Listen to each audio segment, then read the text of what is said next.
मंजिल तक पहुंचने के लिए पांव की जरूरत होती है और शंकर तक पहुंचने के लिए भाव की जरूरत होती है।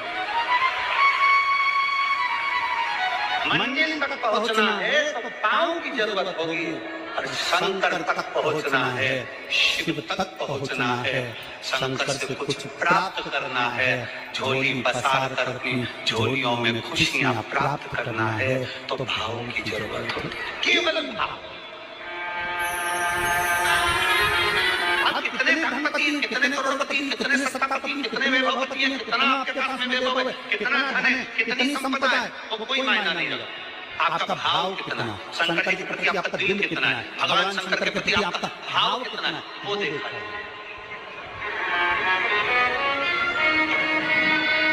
और कभी मौका लगे ना तो एक बार सीहोर गोपेश्वर धाम रुद्राक्ष महोत्सव में आकर देखिएगा। हीरे की चूड़ियां पहनने वाली मेरी जीजियां जिनके घर में 10-10 नौकर काम करते हैं, वो भी गोपेश्वर धाम में बर्तन मांजने की सेवा करती हैं, आकर सेवा में लगी रहती हैं, भोजन बनाने की सेवा करती हैं।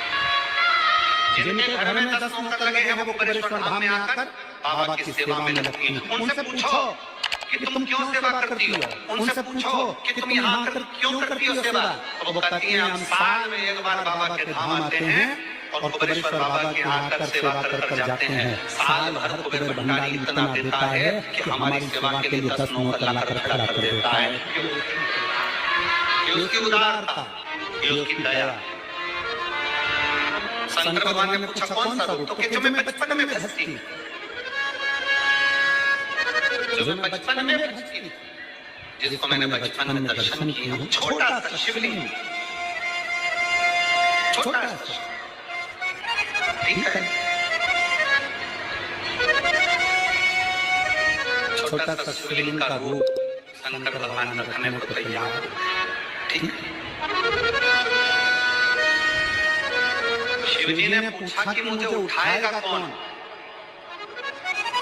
पार्वती जी मुस्कुरा कर कहती हैं, सुनो भोलेनाथ, आप अगर अपने असली स्वरूप में बैठते हो ना तो दुनिया का कोई तुम्हें तिल भर नहीं हिला सकता, पर जब तुम छोटे से शिवलिंग के स्वरूप में हो जाते हो तो कोई बच्चा भी तुम्हें गोदी में ले लेता है, क्योंकि वो आपको भोला मानता है, आपको भोला मानता है, वो आपको भोला समझता है, सरल सहज।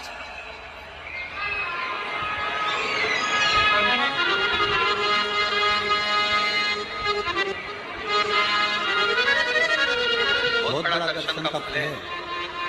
शंकर भगवान की मूर्ति से दर्शन करने से ज्यादा बड़ा दर्शन का फल है शिवलिंग का दर्शन करना। स्वप्न में शंकर भगवान की मूर्ति को देखना, जटाजूट बांधे हुए शंकर जी को देखने से बड़ा फल है शंकर के शिवलिंग का स्वप्न में दर्शन करना। अगर सपने में किसी को शंकर का शिवलिंग दिखता है, सपने में कोई अपने घर से पानी चढ़ाने शंकर को जा रहा है, मैं लोटा भर के जल चढ़ा रही हूँ, सपने में दिख रहा। और कई कई ऐसे भी होते हैं जिनको सपने में दिखने की जगह वो सपने में चल भी देती है।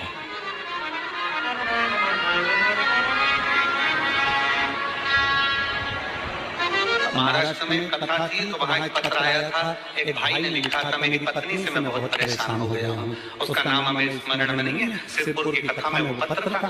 तो उसने लिखा मैं अपनी पत्नी से परेशान हो गया हूँ। तो उससे हमने एकांत में बुलाकर पूछा, भाई ऐसा क्या हो गया, बता तू क्या हुआ। उसका फोन नंबर था, उसको फोन लगवाया, पूछा क्यों परेशान हो गया। उसने कहा मेरी पत्नी रात को चिल्लाती है, बोल बम का नारा है बाबा एक साथ,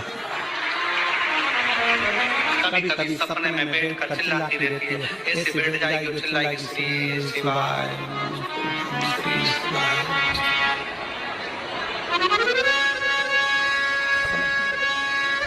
और यहाँ तक तो चल जाता है गुरु जी, पर इससे आगे नहीं चल पाता है। हमने पूछा इससे आगे क्या? नींद में, रसोई घर में जाना चाहिए, बाजू में बोतल रख के सोती है ना पानी पीने की, वही बाटल उठ के मेरे को शंकर जी समझ के उन्हें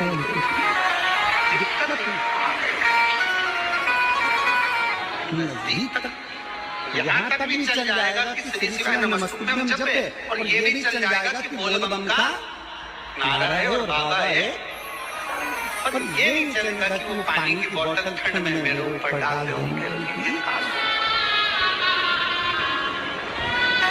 हमने कहा कि कल अपनी धर्म पत्नी को लेकर आना, उसकी पत्नी आई, आंखों से उसके नींद बह रहा था, जल आंखों से जल बह रहा। जैसे आज गाड़ी चलाकर लेकर आने वाले जो भाई थे, अब कमल जी आपने किसको भेजा था हमें नहीं मालूम, जो गाड़ी चलाकर आज लेकर आए थे हमको लेकर, उनकी आंखों में जल भरा हुआ था। वो कह रहे थे जब पहले गुड़ियारी में कथा थी, सबसे आखिरी में बैठकर कथा सुनी थी, एक विनती करी थी बाबा से कि बाबा बस ऐसा कर देना। दूसरी कथा मैंने रायपुर के पास में जब हुई अमलेश्वर में, तब कथा के मध्य में बीच पंडाल में बीच में बैठकर सुनी थी। फिर वहां भी बाबा से विनती करी थी, और आज मेरे बाबा ने ऐसी कृपा कर दी कि आपके नजदीक में बैठकर घड़ी चलाकर यहाँ पे पहुंच।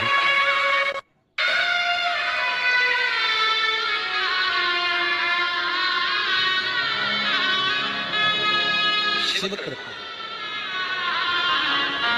गाड़ी चलाते चलाते उनकी आंख में जल था, तो हमने दीदी से पूछा, दीदी तुम रो क्यों रही हो, ये बताओ रोने का कारण क्या है?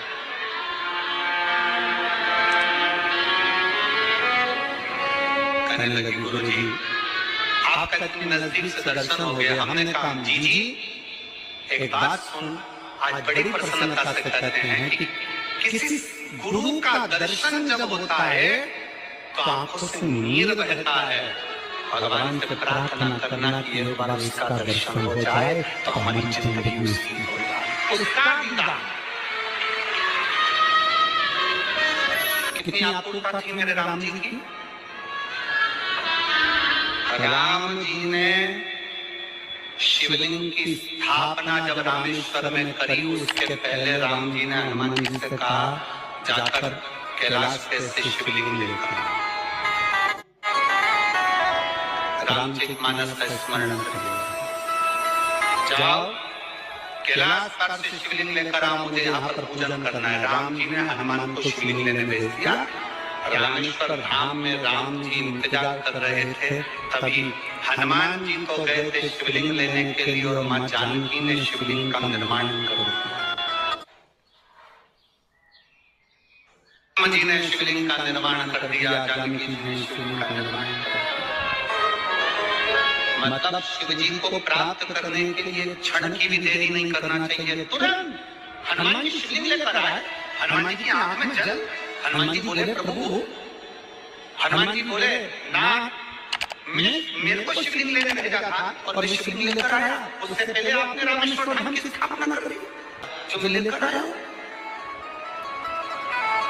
राम जी मुस्कुराकर बोले हनुमान,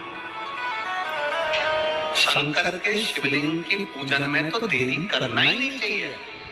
जैसा बन जाए वैसा बना लो, जैसी पूजन हो जाए वैसी कर लो, जैसी आराधना हो जाए वैसी कर लो। तो मेरे शिवलिंग का क्या होगा?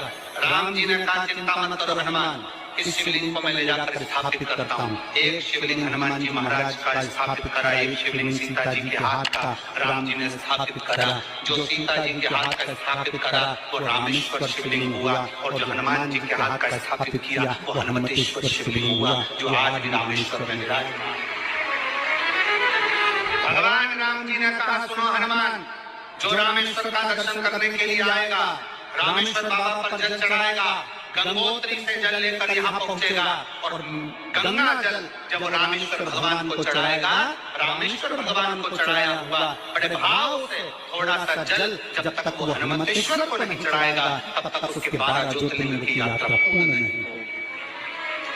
हनुमतेश्वर ज्योतिर्लिंग पर भी शिवलिंग का रूप धारण करे शंकर जी विराजमान।